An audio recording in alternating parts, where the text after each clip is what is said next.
Money plant, বৈজ্ঞানিক নাম এপিপ্রেম নামোরিয়াম। এটির আদিনিবাস ফরাসি পলিনেশিয়ার দ্বীপপুঞ্জের মোরিয়া নামক দ্বীপে। এটি সাধারণত নাতিশীতোষ্ণ অঞ্চলে অন্দরমহলের গাছপালার অন্যতম।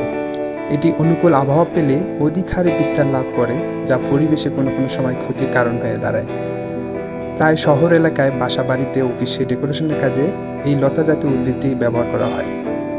অনেকে বেডরুমে টেবিলের কাছে টবে করে রেখে দেয় সৌন্দর্য বৃদ্ধির জন্য।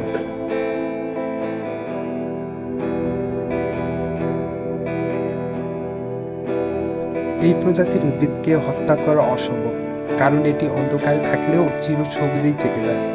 তার মানে আলো বাতাস না পেলেও এ চিরসবুজ হয়ে থাকে।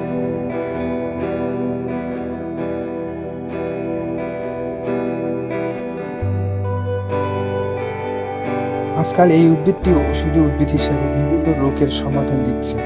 তবে বেশিরভাগ সময় এই উদ্ভিদটিকে শহর এলাকায় বাসা বাড়ি, পার্কে কিংবা অফিসে সৌন্দর্য বর্ধনের কাজে ইউজ করা হয়, যা দেখতে অপূর্ব লাগে।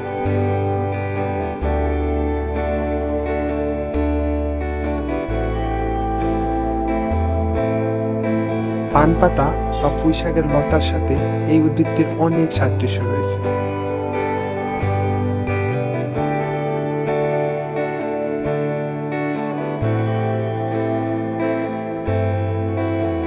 বাসা বাড়িতে ডেকোরেশন কাজে ইউজ করতে গেলে টবে যদি রাখেন, তাহলে এখানে একটু পানি দিলেই হয়ে যায়, এখানে মাটির প্রয়োজন পড়ে না।